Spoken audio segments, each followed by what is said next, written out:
In this video, I am threading a 7 series machine, and I am going to share the technique which works very well right across the 3 series up to the 7 series. I do a special looping technique of threading when it comes to the needle, and this gives you a very sure success rate of threading the machine without any problem. Do take a look at it and write down a few points and let me know if it worked for you. And don't forget to subscribe to the channel, like the channel and subscribe to the channel. So when you get a 770, the first thing you will all think is, how am I going to thread this machine? Though there are very good pointers and there are other ways of learning, but we would like to show you how you can be very efficient with the threading of the machine. So I have 2 spools of thread with me. If you see, one has got a zigzag weave and one has got a straight weave. What I mean is, you see there is a V kind of a movement here and it is a straight movement here. And this is a polyester thread, superior magnifico, and this is an orifin thread. We all have our preferences, so do I. I always prefer to have my spool on the vertical spool holder. But because this is a tutorial which you have 2 spool holders, I am going to run through. In your pack, you will be getting these spool holders in most of the machines. In the 770, this is what you get. This is to absorb the shock of the base of the thread when it is a very heavily filled thread. This is 1300 meters. Or you get the small one which actually holds your top of the thread when it is on the horizontal spool holder. I'm going to do a demonstration of both so that you get a good idea about how the thread actually runs through it and how we can thread the needle. When it is a V shape or a zigzag weave, as we call it, it gives a better output of flow when you put it on the horizontal thread holder. So when we put it there, this gives a better flow of thread because it goes up and down, up and down, up and down. So I'm going to insert the foam. I'm going to put that as a cushion, and I'm going to put this small holder, not very tight, but just to give it a slight. This is the nice smooth movement. It is not very tight. This is a bit tight, see? So I'm going to keep it a bit smooth so that it moves smoothly.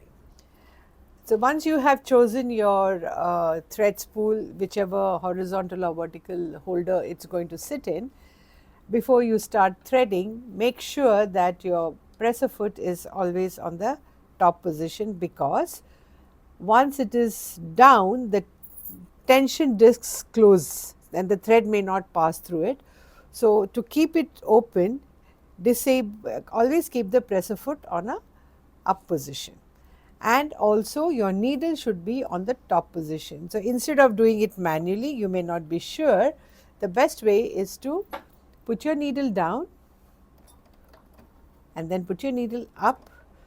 That is the top position. And as you see, my presser foot is down. I'm going to put it up, and now I am ready to thread my machine and the needle all at once. So my first insertion of the thread is this portion here.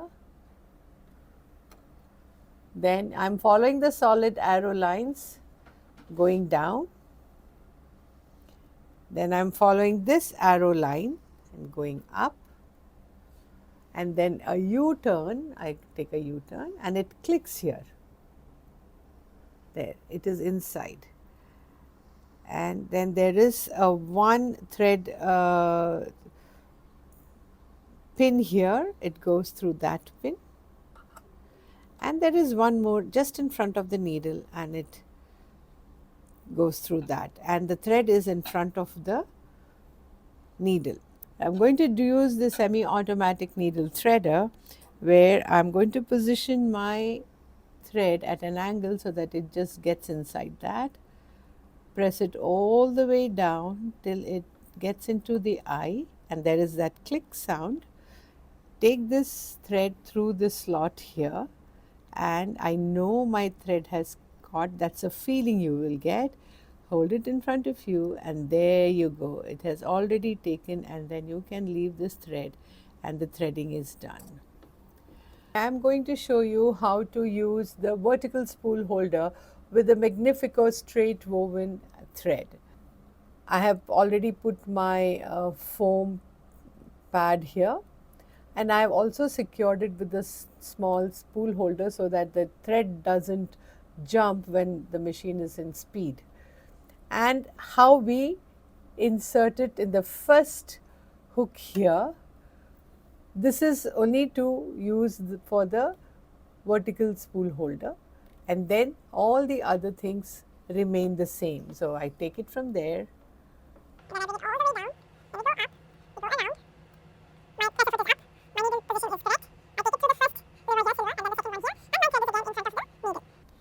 I bring this thread at an angle, and I will hold it here, press my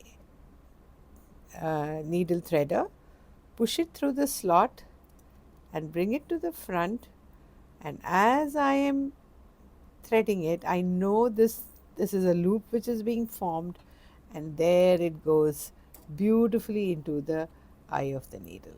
And we have successfully done two kinds of threading with two different spools. One is horizontal and one vertical, almost the same, just a little bit of difference. Thank you so much for watching today's video. If you liked it, give a thumbs up to this video. Please comment below about any questions on what you have seen right now and what you would like to see in future from us.